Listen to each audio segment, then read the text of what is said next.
So this is going to be the review for Test 3 for Math 90 on Chapter 5. I pulled all these problems that I'm going to do out of Hawks from the practice test that I assigned. If they don't look exactly like the problems that you got, it's because that they are randomly generated. So if this isn't your first problem, it probably looks something similar. So the technique will be the same. The problems just may be slightly different. So I'm going to kind of quickly work through these so that this, so this video is not a trillion hours long, and kind of explain, how we're doing stuff along the way. You can also look to Hawks to explain your solutions. When you take the practice test, they will explain, the correct answers, things like that. So please do review after you take the practice test. Please click on, review your answer so that you can see what you missed, what you got right, and try to figure out where you went wrong. So anyway, okay, so we're going to start with this one. This is going to utilize this product rule for exponents. So that's going to be y to the 2 times -4, which is -8. And now Hawks is going to want all your answers using positive exponents. So we would write this as 1 over y to the positive 8, and that is utilizing this rule down here for negative exponents. So there's our final answer. So some of these will be kind of quick and painless like that, but we know that there are some much worse ones coming. Okay, so this one's going to use a combined. So we're going to use this quotient rule here, kind of. This a over b to the nth power is a to the n over b to the n.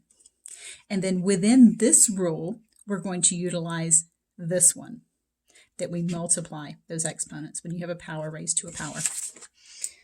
So this is going to be y to the 2 times 6, which is 12, over x. Now there's an understood 1 right here. So that's 1 times 6.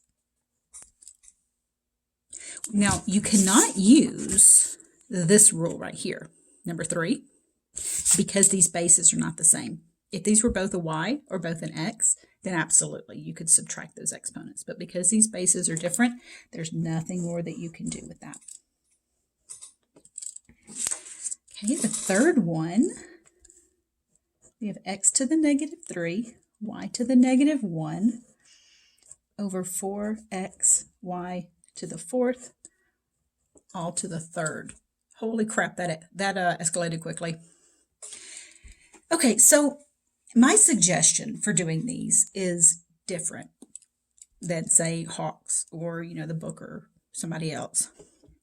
My suggestion is to not work with negative exponents, to move all your negative exponents wherever they need to go to make them positive. So I say that because if they're in the top, move them to the bottom. If they're in the bottom and they're negative, move them to the top, make them positive. That's because I feel like if you try to do the subtraction rule, this one right here, with those negatives, I feel like you're more likely to make a mistake. So what I'm going to suggest is that we take that guy, move him down, and this negative dude, and move him down. That's going to leave nothing on the top, because I'm not going to move any of these up because they're already positive exponents. The only thing it's going to leave on the top is the 1, the understood 1 coefficient that I didn't have to initially write. All right, so I get 1 over, and I'm just going to color code these for you so you can better see how I moved things. Okay. Now, these are multiplied with the same base as are these. So we know when you multiply with the same base, you can add the exponents. So that's going to simplify to be 1 over 4x to the 4th, because remember, there's a 1 exponent right there. So it's 1 plus 3. And then here we got y to the 4 plus 1. All right, so everything that can be combined is combined, and all of our exponents are positive. There are other ways to do this. So if you have another way of doing this, if you wanted to go ahead and subtract these, you certainly can. It is just up to you as to how you want to do it. All right, let's keep going here. Negative 4b to the third, all to the third. This one's going to utilize rule number 5. So I'm going to rewrite this as negative 4 all to the third power times b cubed to the third power. This we can just use the calculator. Make sure you have those parentheses around it. This one we're going to multiply those exponents. So grabbing the calculator out and doing parentheses, negative 4 raised to the third power. Notice my exponent key is this one right here, this little up arrow. So we get negative 64, and then 3 times 3 is 9. That's using this rule number 4. Now, don't be confused and say, oh, that's a negative. I can't have a negative in my answer, so I need to move that down and make it positive 64. No, negative 64 is fine because it's a coefficient. We don't want negative exponents. That negative is not an exponent. That's just a negative coefficient. That's fine. If the negative was on the exponent, then we would want to relocate it. Okay. Ooh, this next one's going to be nice. So we got 3 times 5x y cubed all to the 0 power. Yes, what is up, 0 power? We love 0 powers, right? We do. We love them. You know why?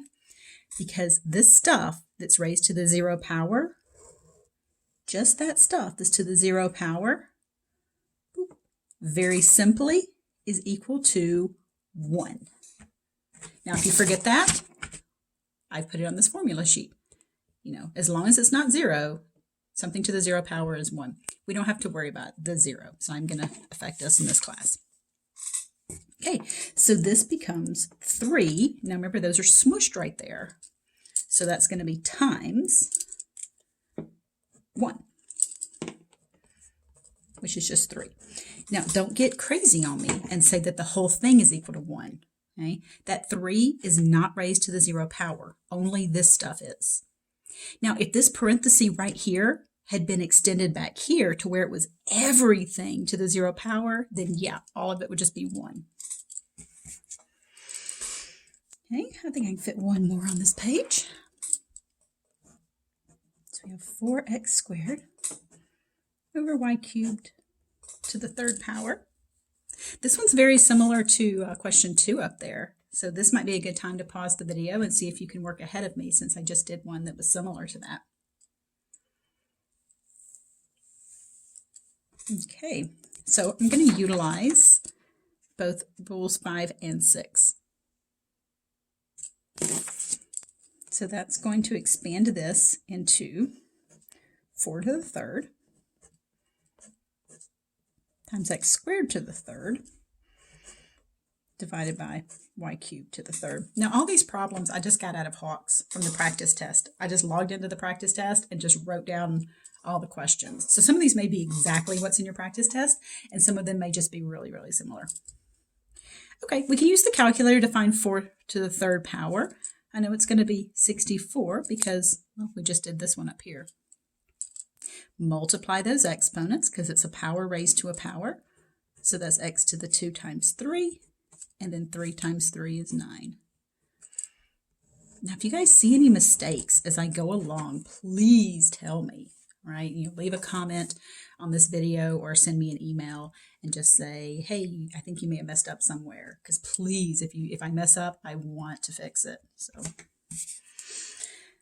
okay, so let's go to the next page.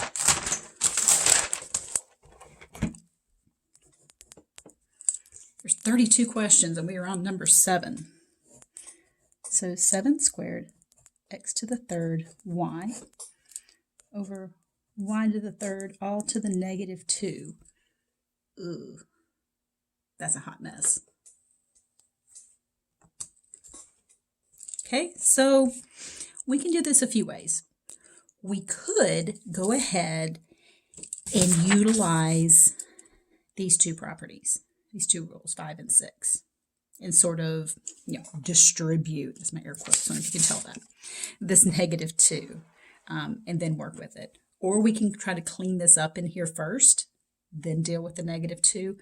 I just assume go ahead and get this -2 mixed up in there and then start, simplifying it. Okay, so that's going to be 7 squared to the -2 times x cubed to the -2 times y to the -2 all over y cubed to the -2. Now, if you want to skip writing that step, you certainly can. I'm just showing you all the gory details. All right, so now we just need to multiply these exponents. So we have 7 to the -4. That's going to be x to the -6, y to the -2, then y to the -6. The jingle is my dog Lucy, who just realized I was down here and apparently missed me. All right, that's a lot of negative exponents. So I'm going to do the same thing I did last time.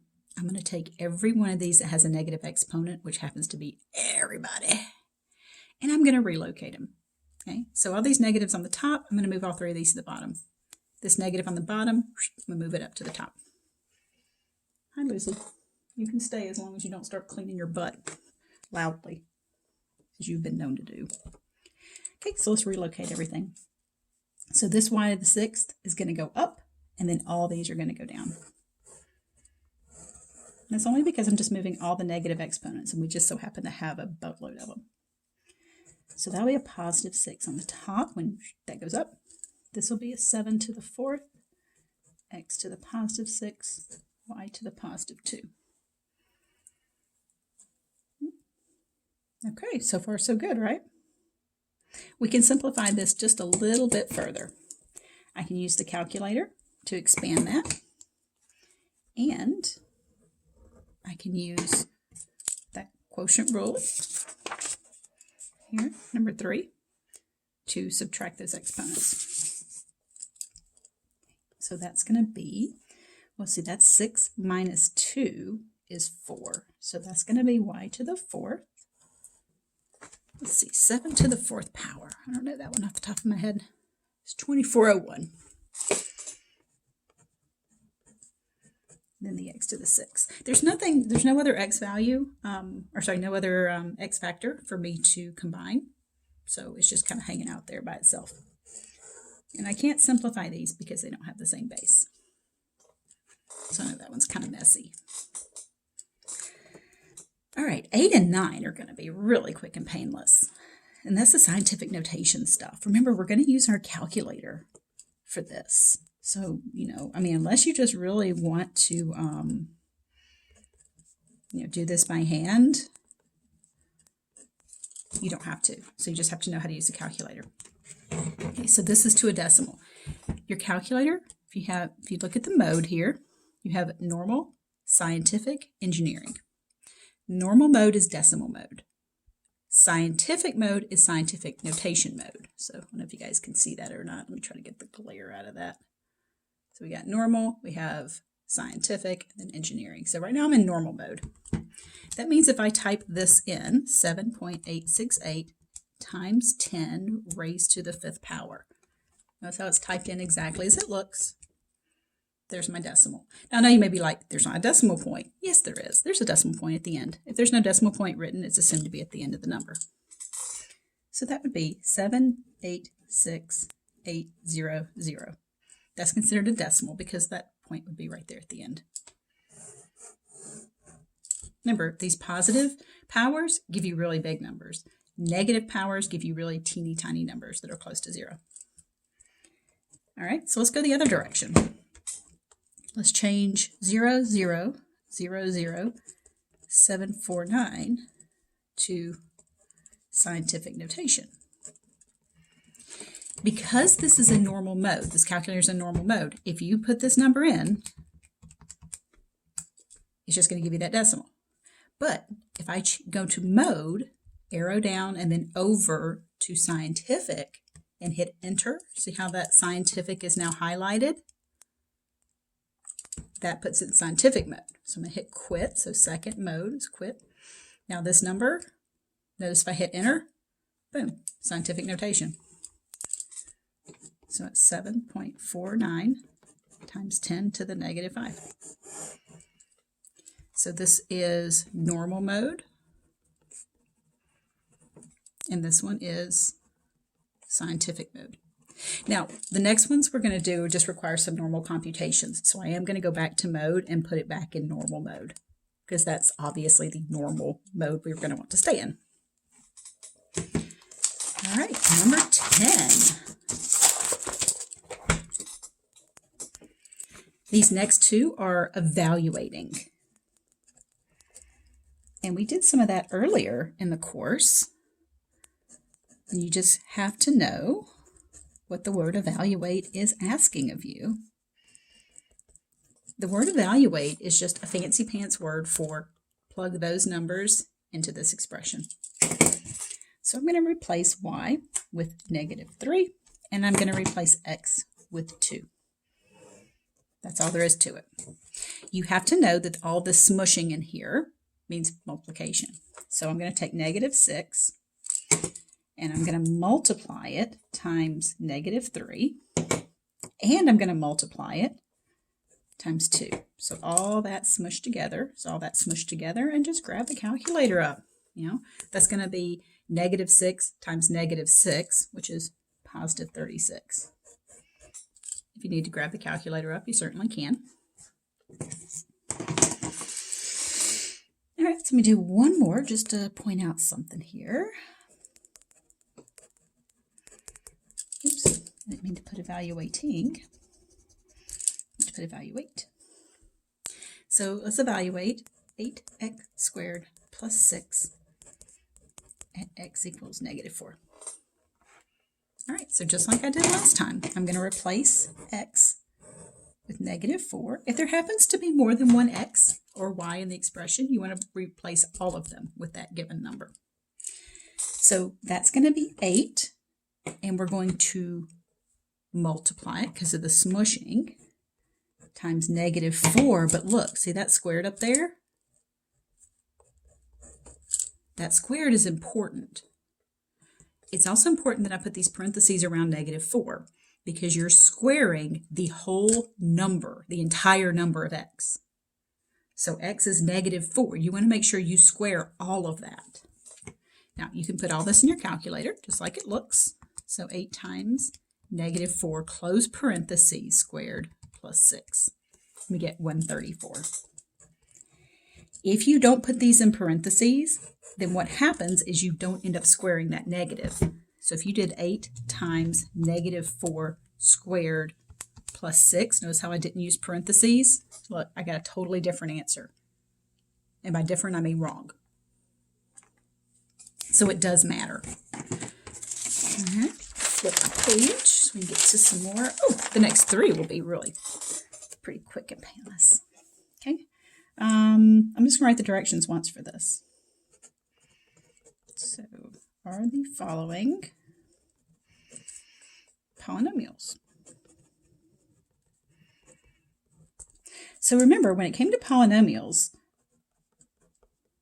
that you just have to remember that the coefficients have to be real numbers, not usually a problem, but the exponents have to be whole numbers.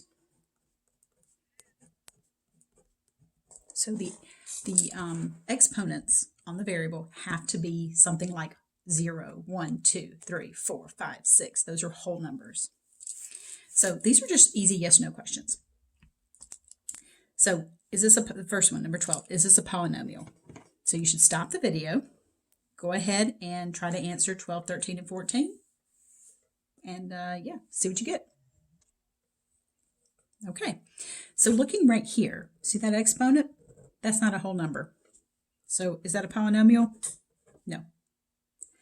See that exponent right there? That's not a whole number. Whole numbers are 0, 1, 2, 3, 4. So negatives are not whole numbers. Fractions like this, not whole numbers. This one, 4, perfectly fine.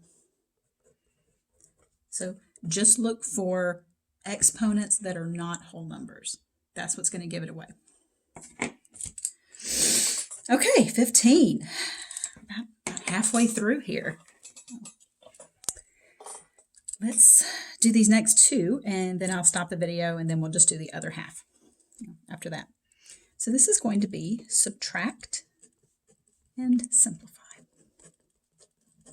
You know what? I'm going to do that for both 15 and 16, so I'll write that.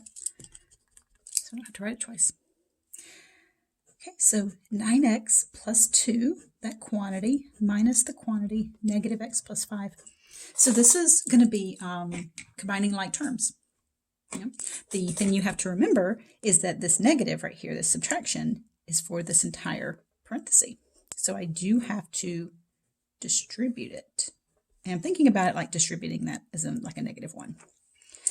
So this becomes 9x plus 2. That negative times that negative becomes a positive x. And then that negative times that positive makes that a negative 5. All right, and then we got to combine our like terms. Sorry for the squeaky chair that I'm sitting in.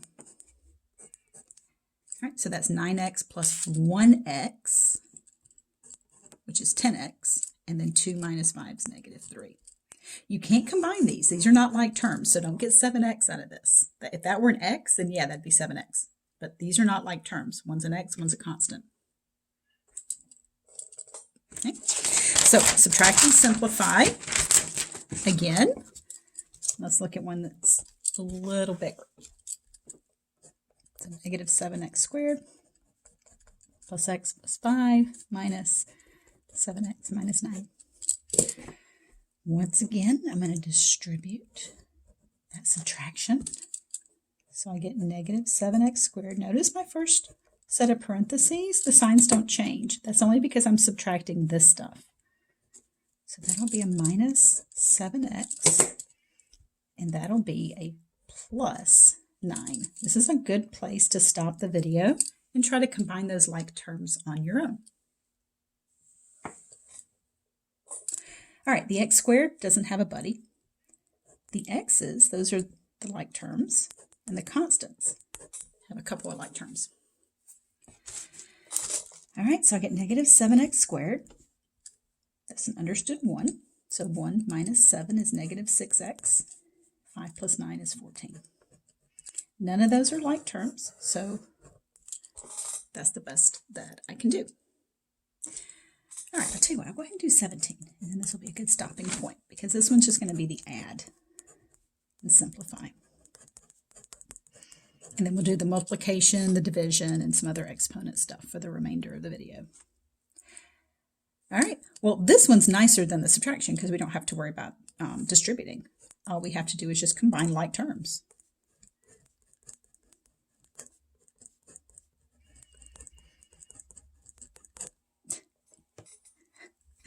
All right, so this one we don't have to worry about distributing that. We can just drop the parentheses and just go ahead straight to our like terms. So x squared, x, and x. So we get negative 8x squared. That'll be a negative 5x. And then the constant doesn't have anybody to combine with, so there you go. You'll notice that I always tend to write my answers in descending order. I tend to write my answers with the highest power first, and then the exponents kind of go down from there to where my constant is last. That's just a habit I've gotten into, but it is a good habit to be into, especially when we do the division, especially the long division, which is coming up. So this is going to conclude the first part of the review. There is a second part to it where we're going to do multiplication, division, long division, and a little bit more of the exponent rules.